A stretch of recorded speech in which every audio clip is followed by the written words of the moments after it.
Hi friends, నా పేరు Surendra. Welcome back to my channel. Wild card entries గురించి చాలా రోజులు అడుగుతున్నారండి. వైల్డ్ కార్డ్ ఎంట్రీస్ ఎవరెవరు వస్తారో మీకు చెప్పాలి, ఆల్రెడీ తెలిసిందే.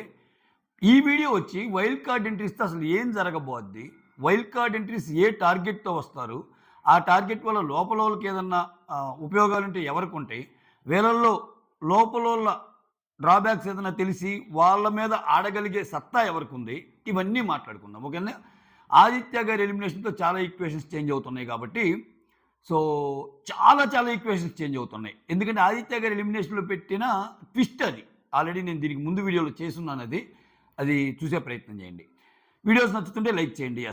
ఓకే, వీడియోలోకి వెళ్ళిపోదాం. నిన్న ఆదిత్య గారి ఎలిమినేషన్ ఏదైతే ఉందో, టాప్ 3 ఓటింగ్ రివీల్ చేయటం వల్ల వస్తున్న లీగ్డ్ అప్డేట్ని బట్టి టాప్ 3 వీళ్ళున్నారు. సీక్వెన్స్ చెప్పలేదు కానీ నిఖిల్, నబీల్, మణికంఠ టాప్ 3 అనటం వల్ల హౌస్లో చాలామంది షేక్ అయి షాక్ అయి కేక్ తినేసి ఉంటారు. సో వాళ్ళల్లో యష్మి, ప్రేరణ, నిఖిల్ అందరూ షాక్ అయ్యే ఉంటారు హౌస్ మొత్తం. కాకపోతే ఇక్కడ వాళ్ళదొక తంతు. ఓకేనా? ఏరా నువ్వు 10సారి లాస్ట్లో పెడుతుంటే నువ్వు ఎమోషనల్ చేస్తున్నావు కానీ వెళ్ళిపోతావు అనుకున్నావే, వామ్మో నాయన అన్నట్టు. సో ఇప్పుడు ఆయన ఎమోషన్ని ఫండ్ చేస్తారా? సో ఓటింగ్తో నాకేం సంబంధం, ఓటింగ్ ఎలా అన్నా ఉండని, నా గేమ్ నేను ఆడతాననే వాళ్ళకి లాంగివిటీ ఉంటుంది. ఎందుకని? సిచ్యువేషన్ బట్టి ముందుకెళ్ళరు కదా వాళ్ళు. ఆ స్ట్రాటజీ మీద ప్లే చేయాలన్నా ఆ స్ట్రాటజీకి దొరికే పర్సన్ కాదు ఇతను. సో కొంచెం తికమక పర్సన్ కాబట్టి.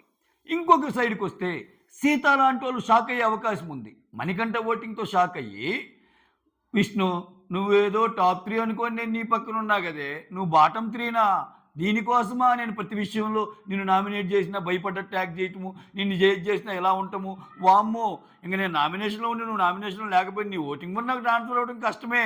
ఇటువంటి ఈక్వేషన్ సీత వేసుకునే ఛాన్స్ కూడా ఉంది.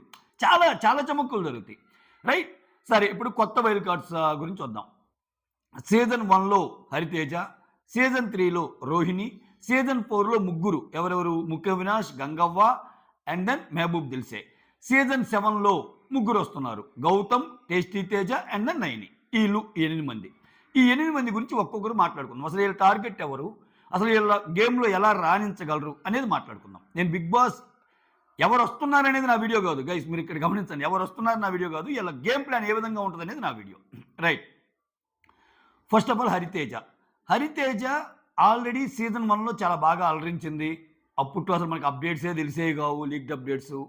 అప్పుడు లైవ్ గోల్ లేదు, ఓన్లీ ఎపిసోడ్ మాత్రమే జడ్జ్ చేయాల్సిన పరిస్థితి. దట్టు పూణేలో జరిగింది. కానీ ఉన్నంతలో చాలా బాగా మాట్లాడింది. ఎంటర్టైన్మెంట్ కోషెంట్ ఉంది, పొదునైన ఆర్గ్యుమెంట్స్ ఉన్నాయి. సో ఎంటర్టైన్మెంట్ కోషెంట్ మెయిన్ ముఖ్యం. ఈ అమ్మాయి చాలామందిని ఇంప్రెస్ చేయగలిగింది. సో అప్పుడు లైవ్ లేదు. ఇప్పుడు లైవ్ ఉన్నప్పుడు లైవ్ లేనప్పుడు చాలా తేడా ఉంటుంది. లైవ్ ఉన్నప్పుడు ఏంటంటే మనం 24/7 చూసేటప్పుడు చాలా జడ్జ్ చేయగలుగుతాం. సో లైవ్ లేకుండా వేరు, లైవ్ లేనప్పుడు ఏమి ఎలా ఉందనేది మనకు తెలియదు. ఈసారి అది ఫుల్ బయటపడిపోతుంది. సో ఎలా రాణిస్తుంది అనేది డౌటు. దీనికంటే ముందు నేను కొన్ని చెప్తాను. సీజన్ వైల్డ్ కార్డ్స్ వచ్చే ముందు, సోనియా ఎలిమినేట్ కాకముందు నాకున్న ఇన్ఫర్మేషన్, అంటే నాకు కొన్ని అప్డేట్స్ వస్తుంటే నాకున్న ఇన్ఫర్మేషన్ ప్రకారం అందరి థాట్ ప్రాసెస్ సోనియా ఎలిమినేట్ కాకముందు సోనియా మీద ఉన్న నెగిటివిటీని క్యాష్ చేసుకోవడానికి ఎవరి యాంగిల్లో వాళ్ళు స్కెచ్ తీసుకున్నారనేది మన దగ్గర ఉన్న అప్డేట్. అది పటాపంచలు చేస్తా సోనియా ఎలిమినేట్ అయిపోయింది. ఇప్పుడు ఏంది, హౌస్లో ఎవరైతే బజ్ నెగిటివిటీ ఉందో వాళ్ళ మీద ఫైట్ చేస్తే మనం ఇంకా ముందుకెళ్ళొచ్చు అన్న థాట్ ప్రాసెసే కదా. వాళ్ళు ఏదో ఒక అజెండా పెట్టుకునే రావాలి కదా. సో అటువంటి సందర్భంలో సోనియా వెళ్ళిపోయాక ఇప్పుడు గేమ్లోకి వచ్చేవాళ్ళు ఏంటంటే 2 రకాలు ఉంటారు. ఒక రకం ఏంటంటే ఫస్ట్ ఆఫ్ ఆల్ వీక్ కంటెస్టెంట్లను తొలగించుకుంటా మనం ముందుకెళ్దాం అనేవాళ్ళు ఒక రకం. ఇంకో రకం ఏంటంటే స్ట్రాంగ్ కంటెస్టెంట్కి పోటీ పడదాం, ఎలాగూ మనది విన్నర్ రేంజ్, ఎలాగూ ఇంకా నేను లాస్ట్ దాకా వెళ్ళిపోతా, నాకు మెయిన్ పోటీ ఎవరు, విన్నర్ మెటీరియల్ ఎవరు అనేవాళ్ళతో. ఇప్పుడు ప్రస్తుతం ఉన్న వాళ్ళతో నిఖిల్, నబీల్తో ఎక్కువ మంది పోటీ పడే అవకాశం ఉంది బయట ఓటింగ్. ఇది కానీ విష్ణుప్రియ ఆల్రెడీ డౌన్ అయింది. సో మణికంఠ విషయంలో మిక్స్డ్ ఒపీనియన్స్ ఉండే ఛాన్స్ ఉంది. మణికంఠను కొంతమంది దగ్గరికి తీసుకుంటారు, మణికంఠ మీద కొంతమంది చెలరైపోతారు. సో ఎందుకంటే ఇతని ఆట చిక్కడు, దొరకడు, అంతు చిక్కదు, ఎప్పుడు ఎలా ఉంటాడో తెలియదు. ఇప్పుడు ఒక ప్రిడిక్టబుల్ గేమ్ కాదు మణికంఠది. ఎవడు ఎక్స్పెక్ట్ చేస్తాడు? ఈరోజు ఇచ్చిన రివ్యూ నేను రేపు ఇవ్వలేను మణికంఠ మీద.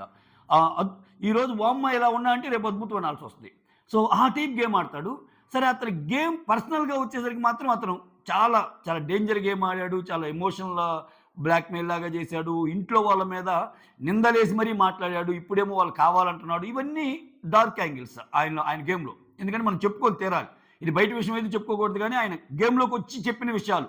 మా స్టెప్ డాడీ ఇన్సల్ట్ చేశాడు అంటున్నాడు, మా స్టెప్ డాడీ నాకు కావాలి అంటున్నాడు. సో ఏంటి అక్కడ అర్థం కాదు. ఓకే, సో ఇటువంటి సిచ్యువేషన్ మధ్య ఎవరి గేమ్ ఎలా ఉంటుంది అనేది, హరితేజ ఎలా కార్నర్ చేయబోతుంది ఏంటి, తెలివైన అమ్మాయి. సో ఆబ్వియస్గా హరితేజ ఇప్పుడు ఏంటంటే గర్ల్స్ కొంచెం స్ట్రాంగ్గా ఉన్నారు లాస్ట్ టైంతో పోల్చుకుంటే గర్ల్స్. సో గర్ల్స్ని పోటీగా పెట్టుకొని ఆడిద్దా, లేకపోతే ఏ ముగ్గురు వచ్చి నిఖిల్, నబీల్ ఇటువంటి వాళ్ళు పోటీగా పెట్టుకుంటుందా, లేకపోతే మణికంఠని ఎలివేట్ చేసే మణికంఠ మీదకి వెళ్ళే ప్రయత్నం జరిగిద్దా అనేది ఒక అబ్జర్వేషన్. బట్ చాలా లాంగ్ వీక్స్, చాలా రోజుల పాటు జర్నీ ఉండే ఒక కంటెస్టెంట్ హరితేజ, అదేది చెప్పగలను. రైట్, నెక్స్ట్ సీజన్ 3 రోహిణి మాత్రం ఖచ్చితంగా మణికంఠతో ఎనిమిటీ పెట్టుకునే ఛాన్సెస్ ఉన్నాయి. అంటే ఆయన ఆటని ఎక్స్పోజ్ చేసే ప్రయత్నాలు జరుగుతాయి. స్వతహాగా అవినాష్ కానీ వీళ్ళు కానీ జబర్దస్త్ ఆ స్కిట్లో ఉంటారు కాబట్టి వాళ్ళకి తెలియకుండానే ఆ ఫన్ యాంగిల్ వస్తుంది. ఎదుటోళ్ళు ఏది చేసినా ఫన్ యాంగిల్ వస్తుంది. అది రెగ్యులర్ లైఫ్లో అలవాటు ఉండటం మూలాన సో అబ్బా చూసాం నీ శకలు ఇట్లా ఎగతాళి చేస్తా ఇట్లా ఉండే అవకాశాలు ఎక్కువ. దానికి మనోడు ఫీల్ అయితే రోహిణి వర్సెస్ మణికంఠ జరగవచ్చు. మీరు బయట చేసినట్టు నన్ను చేయొద్దు, ఈ బంధాలు బాధ్యతలే కాదు, నాకు ఇలా ఎగతాళి చేయడం కూడా నచ్చదు అనేదో ఆయన అనొచ్చు. ఆ రకంగా చేయొచ్చు. మీరు చూస్తే రోహిణి అనే ఈ పర్సన్ శ్రీముఖి ఉన్నప్పుడు కూడా శ్రీముఖిని బాగా శ్రీముఖితో బయట పెట్టుకోవడానికి ట్రై చేసేది లాస్ట్లో. సో ఖచ్చితంగా విచిత్రం ఏంటంటే ఈసారి వస్తున్న వాళ్ళందరూ ఆ పై బాణంకి ఎగ్గుబట్టేయడానికి వస్తున్న వాళ్ళే. సో అది క్లియర్గా అర్థమవుతుంది. సో రోహిణి గేమ్ నార్మల్గా ఉంటూనే హట్ చేసే విధంగా ఉన్నప్పుడు ఎవరైనా ఇతను జోకులతో ఆ గేమ్ టర్న్ అయ్యి ఎలా వెళ్తుంది అనేది ఇంట్రెస్టింగ్ పాయింట్ అనమాట. వాళ్ళు ఎవరు కాబోతున్నారనేది ఇంట్రెస్టింగ్ పాయింట్. తర్వాత ఇద్దరు అయిపోయారు కదా, సీజన్ 3కి వద్దాం. గంగవ్వ గారిని తేవటం బిగ్ బాస్ టీంకి ఎవరిచ్చారో కానీ ఐడియా. గంగవ్వ అనే ఆమెని తేవటం, స్పీడ్గా వెళ్తున్న ఒక 80-90 స్పీడ్ మీద వెళ్తున్న ఒక బైక్ టక్కున స్పీడ్ బ్రేకర్ వస్తే ఆపుతాను చూసావా, అలాంటి సిచ్యువేషన్ ఏర్పడింది షోకి. ఎందుకో చెప్తా చూడండి. ఇప్పుడు గంగవ్వ పాపము అంతకు ముందు వస్తేనే ఆమెకు హెల్త్ సరిలేక వెళ్ళిపోతానని పాపము ఎప్పుడో సీజన్ 4 నుంచి ఇంకా ఒక 3-4 ఏళ్ళు అయిందిగా. ఏజ్ పెరిగే కొద్దీ ఇంకా ప్రాబ్లమ్స్ ఎక్కువ వస్తాయి. సో అటువంటిది ఆమె ఎక్కువ రోజులైతే ఉండలేదు. చూసే ప్రతి ఒక్కరికి అర్థమైంది. ఓటింగ్ పడవచ్చు, లాస్ట్ టైం అభిజిత్తో ఈక్వల్గా పడేది ఓటింగ్ ఫస్ట్లో ఆమెకి. సో ఓటింగ్ పడవచ్చు, కానీ ఆమె ఎక్కువ రోజులు కంటిన్యూ చేయలేదు. ఆమె స్ట్రాటజీ సాగలేదు. ఆమె ఏజ్కి ఒక మంచితనంగా ఉంటా పిల్లల్లాగా చూసుకోవటం ఒక్కటే చేద్దాం. సో ఎందుకు షో స్లో అయ్యిద్దంటే, అఫ్కోర్స్ ఆమెను 1-2 వీక్స్ ఉండి పంపించేస్తారు అనుకోండి, అది వేరే విషయం. ఎందుకు షో అనేది స్లో అయ్యిద్దంటే, ఆమె రాగానే ఒక సేఫ్ గేమ్ బిగిన్ చేస్తారు అందరూ వెళ్ళి అవ్వా నాకు ముద్దలు పెట్టవా, అవ్వా నా గురించి ఏమనుకుంటున్నారవ్వా, నువ్వు మంచి పోరగాడు వెళ్ళరా అట్లా చెప్పటం, అవ్వా నాకేమన్నా చెప్పు నేను మార్చుకుంటానంటాం. అందరూ ఏమతో గేమ్ ఆడాలన్నా కానీ ఏమకి ఎక్స్ట్రాగా వెళ్ళి ఆడరు, అపోజిట్గా వెళ్ళి ఆడరు. ఆమెతో గేమ్ ఆడితే మళ్ళీ బయట ఎలా పోద్దు అని. ఇటువంటి అన్నిటి మధ్య మనుషులు నలుగుతారనమాట. సో ఇంక మొత్తము ఒక కైండ్ ఆఫ్ ముందు కొంచెం సింపతి లాగనో, లేకపోతే ఏమికి దగ్గర అవుదాం, ఏమికి దగ్గర అయితే మనకి పాయింట్స్ వస్తాయనో అట్లా ప్లే చేసేవాళ్ళు ఎక్కువ ఉంటారు. దానివల్ల గేమ్ డౌన్ అయిపోద్ది. సో 1-on-1 ఫైట్స్, ఆర్గ్యుమెంట్స్ అయి లేకుండా ఈ యాంగిల్లో షో వెళ్ళటానికి ఛాన్స్ ఉంటుంది గంగవ్వ వల్ల. సో మరి ఏంటో వాళ్ళు ఏ కంటెంట్ ఇప్పిపోతున్నారో గంగవ్వ గారితో, కానీ ఇది గంగవ్వ గురించి. నెక్స్ట్ అవినాష్, సీజన్ 4లో వస్తున్న మరో కంటెస్టెంట్. అవినాష్కి లాస్ట్ టైము మీకు గుర్తుంటే అతను షోలోకి రావటం వల్ల ఒక 10 lakhs లాస్ అయ్యి వస్తాడు. ఆల్రెడీ అగ్రిమెంట్ ఉంటుంది కదా, ఈటీవీ నుంచి వచ్చేటప్పుడు 10 lakhs లాస్ అయ్యి వస్తాడు, మల్లెమాలకి కట్టి వచ్చానని చెప్తాడు. ఆ తర్వాత చాలాసార్లు వాడతాడు, నేను ఈ షోకి వచ్చి నేను చాలా ఇదయ్యానంటాడు. ఒక సింపతి యాంగిల్ వచ్చింది. కాకపోతే ఇతనికి నోటి దోల కొంచెం ఎక్కువ ఉంటుంది. అది కూడా ఏంటంటే ఊరికినే మాటలు దొరుకుతాడు. అది కూడా ఈ మణికంఠ లాంటి వాళ్ళతో, మణికంఠ విషయంలో ఖచ్చితంగా కామెడీ చేసే ఛాన్స్ ఉంటుందేనా. సో లేకపోతే మణికంఠని దగ్గరికి తీసుకునేంత సీన్ ఉండదు. మణికంఠని టార్చర్ చేసే ఛాన్సెసే ఎక్కువ, ఫన్ చేసే ఛాన్స్ ఎక్కువ. ఆ పనిలో నుంచి కామెడీ జనరేట్ అవుతుంది అనుకుంటాడు, అది సీరియస్ అయిపోద్ది, మనోడు ఎట్లా వేస్తాడేమో తెలియదు. సో అటువంటి కాబట్టి ఇక్కడ ఇంకొక ఎమోషనల్ యాంగిల్ కూడా ఉంది. నాకు ఈ మధ్య తెలిసింది, అవినాష్ వాళ్ళ వైఫ్ అదే క్యారింగ్ అయితే 9 months అయిపోయాక పాపము తండ్రి కావాల్సిన సిచ్యువేషన్లో ఆయనకి బ్యాడ్ ఇన్సిడెంట్ అయిందనమాట. వాళ్ళ పాప కానీ బాబు కానీ ఇది అవ్వటం, సో ప్రాబ్లం అవ్వటం అలా జరిగింది. సో అది చాలా సాడ్ థింగ్ పాపం. ఆయన లైఫ్ అంతే కదా, ఎవరికైనా సరే 9 months అయిపోయాక బిడ్డను చూడాలని ఉంటుంది. సో అదొకటి పాపం చాలా సాడ్ థింగ్. సో అటువంటి సిచ్యువేషన్లో ఇప్పుడు ఆయన గేమ్లోకి వస్తున్నాడు, చూడాలి. కాబట్టి మణికంఠకి అవినాష్కి పడే ఛాన్సెస్ అయితే ఎక్కువ ఉంటాయి. ఆ తర్వాత సీజన్ 4లో వస్తున్న ఇంకొక కంటెస్టెంట్ మెహబూబ్ దిల్సే. మెహబూబ్ దిల్సే నాకు విన్నర్‌ని టార్గెట్ చేయటం కంటే ఫస్ట్ వీక్ వాళ్ళని పంపించడం చూజ్ చేసుకుంటాడేమో అనిపిస్తుంది. ఎందుకంటే మెహబూబ్ దిల్సేకి ఓటింగ్ అంత హెవీ లెవెల్‌లో ఏం లేదు సీజన్ 4లో. ఆయన మధ్యలోనే వెళ్ళిపోయాడు. సో, కాబట్టి ఇతని టార్గెట్ ఏందంటే మనకంటే తక్కువ వాళ్ళని ఫస్ట్ పంపించే విధంగా ప్లే చేస్తాడు. ఫిజికల్ గేమ్స్ బాగా ఆడతాడు. ఫిజికల్ గేమ్స్ ఇతని బలం. డాన్స్ ఇతని బలం. సో, బిగ్ బాస్‌కి కావాల్సిన కాంట్రవర్సీ కూడా ఆయన ఆల్రెడీ క్రియేట్ చేసున్నాడు. ఒకసారి అదేదో పార్టీ అయితే మన బిగ్ బాస్ కంటెస్టెంట్స్ కూడా ఎవరో పోతే అదేదో రేవ్ పార్టీ అయిందని చెప్పి ఆహ్, కేస్ లాంటిది ఫైల్ చేయబోయి ఇదయింది మా మెహబూబ్ దిల్సే మీద. సో, మెహబూబ్ టార్గెట్ అయితే ఈ విధంగా ఉండబోతుంది అనుకుంటున్నా. అయిపోయింది. 1, 2, 3, 5 అయిపోయారు. నెక్స్ట్ సీజన్ 7లో. సీజన్ 7లోకొచ్చేసరికి సీజన్ 7లో ఎవరెవరు వస్తున్నారు? టేస్టీ తేజ. టేస్టీ తేజ ఏందంటే గేమ్ మొత్తాన్ని ప్రిడిక్ట్ చేయటము తెలివిగలడు టేస్టీ తేజ.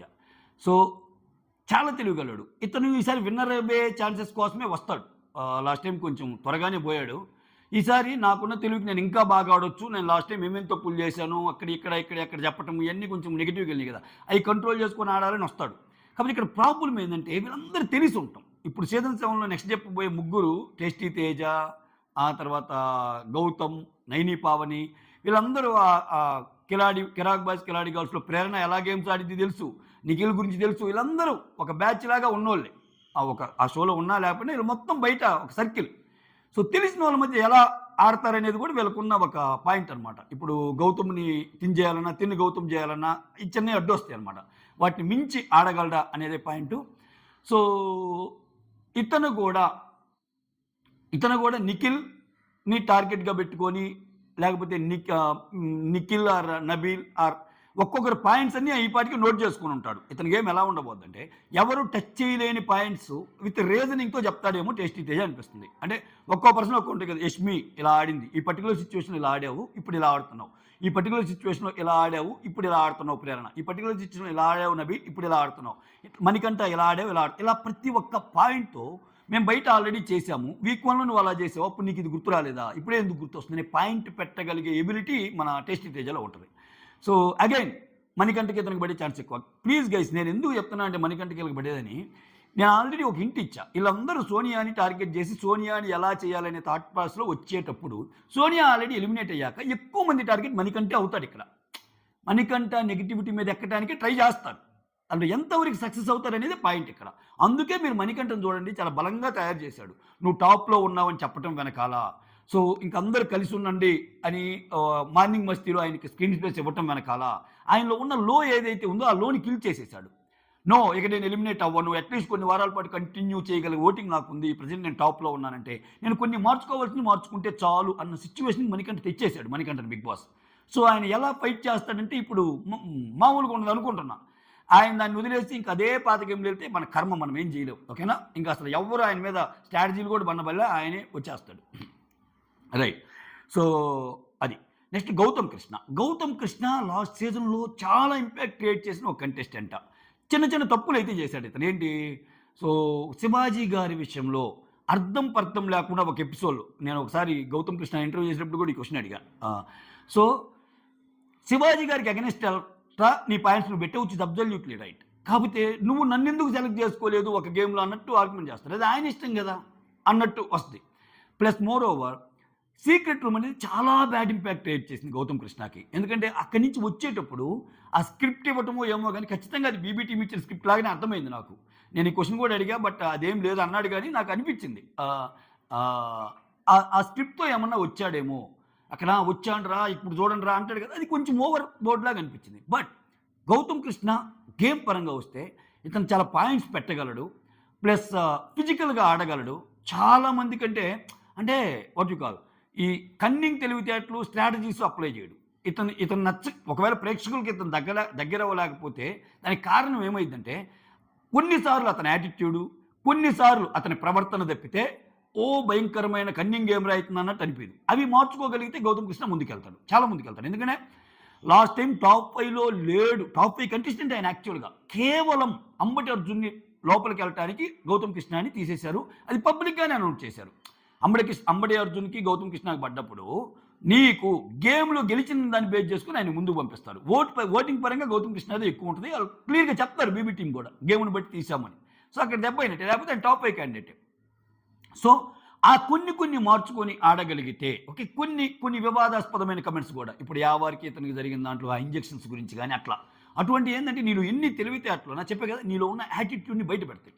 సో అవి కంట్రోల్ చేసుకొని ముందుకెళ్ళగలిగితే గౌతమ్ కృష్ణ సూపర్ కంటెస్టెంట్ అవుతాడు, తిరుగులేదు. కాకపోతే ఇవన్నీ ఉంటాయా అనేది డౌట్. కొంతమంది కంటెస్టెంట్ ఎలా ఉంటారంటే వాళ్ళు ఎలా ఉంటారు అలానే ఉంటారండి. నేను జస్ట్ ఈ వీడియో చేయక ముందు సోనియా ఇంటర్వ్యూ చూసా. జస్ట్ ఒక 5-10 నిమిషాలు చూస్తే ఇంక కట్టేసా అంతే. ఓకే, ఇంకా ఇంతేలాగుంది మనకెందుకులే అని. గేమ్లోంచి వెళ్ళిపోయాక మనకెందుకు ఇంకా. చాలామంది పోస్ట్ చేశారు సోనియా ఇంటర్వ్యూ వస్తుంది నెక్స్ట్ ధనుష్ తోటి శివతోటి అని. చూసా నేను ఇంతే, నాకేం పరక్లేదు నేను వెళ్ళిపోయినందువల్ల. సో నన్ను కావాలని బ్యాట్ చేశారు టీము. నేను లైఫ్ లెసన్ నేర్చుకోవడానికి వెళ్ళా కానీ బిగ్ బాస్ షో అంతా ఇట్లా అని చెప్పింది. అంటే ఏ ఒక్క అంశంలో కానీ నాది కొంచెం తప్పు ఉంది నాది కూడా అనే మాటలు రావటంలో ఆమె నుంచి. సో ఇంకా ఆమె వైల్డ్ కార్డ్గా వచ్చినా ఇంకో రీఎంట్రీకి వచ్చినా కష్టమే. నేను ఇది ఆల్రెడీ చెప్పా, చాలామంది వైల్డ్ కార్డ్గా వచ్చే ఛాన్సెస్ ఉన్నాయి, రీఎంట్రీకి వచ్చే ఛాన్స్ ఉన్నాయని ఆమె తీసుకోవడం కష్టం అని. ఎందుకంటే ఆమె ఆల్రెడీ చెప్పింది.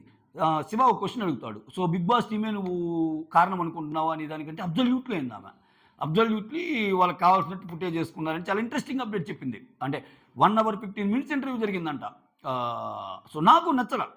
నేను అర్జున్ చాలామంది అడిగారు నన్ను, అర్జున్ సోనియా ఇంటర్వ్యూ ఎందుకు చేయలేదంటే సోనియా ఎలా అయినా అన్నీ కాక పర్సనల్ లెవెల్లో వెళ్ళి క్వశ్చన్స్ అడగడం అనేది నాకు నచ్చల. అందుకే నేను చేయలే. అంటే స్టార్టింగ్ ఏ ఇంటర్వ్యూ జరగల ఆ క్లిప్స్ అన్నీ వేసి నువ్వు చేసింది ఏంటి స్నేకియా అంటే బయట మాట్లాడే వర్డ్స్ని అక్కడ షోలో తెచ్చి అడగటం అనేది అంత ఇది కాదు. సోషల్ మీడియాలో కొంతమంది ఉంటారు.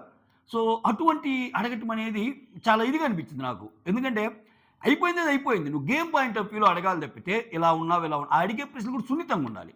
సో ఒక రేంజ్ దాటి ఉన్నాయి కాబట్టి నేను దాని మీద చేయలే. చాలామంది అడిగారు, ఇప్పటికే కమెంట్స్ పెడుతుంటారు ఎందుకు ఆ రివ్యూ చేయలేదని. నాకు కొంచెం మాటగా అనిపించింది. సో పాయింట్స్ బాగున్నా కొంచెం ఓవర్ బోర్డ్ అయ్యాడేమో అర్జున్ క్వశ్చన్స్. అంటే అర్జున్ తప్పుకోలేదు, అక్కడ వాళ్ళు ఇచ్చిన స్క్రిప్టేలండి అది. సో అదే చెప్పింది ఈరోజు ఇంటర్వ్యూలో. సారీ కొంచెం తప్పుదోవ పడుతుంది, టాపిక్ వచ్చింది కాబట్టి నేను సోనియాది కూడా చెప్తున్నా. సోనియా ఏమంటుందంటే 1 hour 15 minutes జరిగిందంట ఆ ఇంటర్వ్యూ. జరిగితే వాళ్ళకి కావాల్సిన 28 minutesకి కట్ చేసుకున్నాడు. ఇచ్చి పడేసిందండి సోనియా అక్కడ కూడా. ఇచ్చి పడేస్తే నన్ను ఏం చేయమంటావు అక్క, ఇది నువ్వేమనుకోకు నేను అడగాలి కాబట్టి అడుగుతున్నాను అంట. ఆమె ఒక సవాల్ కూడా వేసింది. ఏమని వేసిందంటే లైవ్లో నేను అందరి ముందు ఆడే ఆటను నన్ను చూపించగలిగినప్పుడు అన్ని గంటలే ఉన్నప్పుడు 1.5 ఇంటర్వ్యూ కంప్లీట్గా టెలికాస్ట్ చేయలేని సిచ్యువేషన్లో బిగ్ బాస్ టీం ఎందుకు ఉంది అని క్వశ్చన్ చేసింది. సో ఇంకా ఆమె కష్టమే. ఆమె బీబీ టీమే ఇది చేసిందన్నాక మళ్ళీ తీసుకుంటారనే హోప్ లేదు. అంటే కొన్ని కమెంట్స్ వచ్చినాయి, ఏమో ఆమె రావచ్చు సడన్ ఎంట్రీ అన్నట్టు. అందుకని చెప్తున్నా. నాకైతే ఏమో మేబీ రేపు రావచ్చేమో కూడా. నాకైతే నన్ను అడిగితే మాత్రం అది రావడానికి ఛాన్సెస్ తక్కువగానే ఉన్నాయి అని చెప్పడానికి లీక్డ్ అప్డేట్ కాదు కారణం. ఇవన్నీ చూసిన తర్వాత నా థాట్ ప్రాసెస్ చెప్తున్నా. ఎస్, గౌతమ్ కృష్ణ అది ఓకేనా. నైని పావని. ఇంకా నైని పావని లాస్ట్ టైం పాపం మనం చూసింది లేదు, 1 week గ్లామర్ డాల్ చాలా బాగుంటుంది, క్యూట్ మాట్లాడిద్ది. శివాజీ గారిని ఒక ఫాదర్ అనుకోని గేమ్ ఆడింది. చాలా ముందుకు వెళ్ళాలని ట్రై చేసినా కానీ ఆమె ఉంటే బాగుండు అనుకునేవాళ్ళు చాలా ఎక్కువ. కాకపోతే ఇప్పుడు ఆమె విన్నర్ కోసం ఎగ్గుబట్టే అంత సీన్ అయితే లేదు. సో ఆమె కూడా ఎలిమినేషన్ ప్రాసెస్ చూజ్ చేసుకుంటూ వస్తుంది. నాకంటే వీక్ ఎవరున్నారు వాళ్ళని పంపించడానికి ట్రై చేద్దాం అన్నట్టే ఆమె గేమ్ ప్లే ఉండబోతుందని నేను అనుకుంటున్నా. సో అర్థమైంది కదా మీకు. అక్కడ వచ్చే వాళ్ళందరూ ఒకరు గెలవాలని వచ్చేవాళ్ళు కుంభస్థలాన్ని కొట్టి, ఒకరేం ఫస్ట్ వీక్ వాళ్ళు కొట్టుకుంటా మనం ముందుకు వెళ్దాం కొన్ని వారాల పాటు అనుకునే వాళ్ళు కూడా ఉంటారు. సో అది ఓవరాల్గా నాకు అనిపించిన ఇది. మీకేమనిపించిందో కమెంట్ చేయండి. That's all. Thank you so much. Signing off, me Surendra.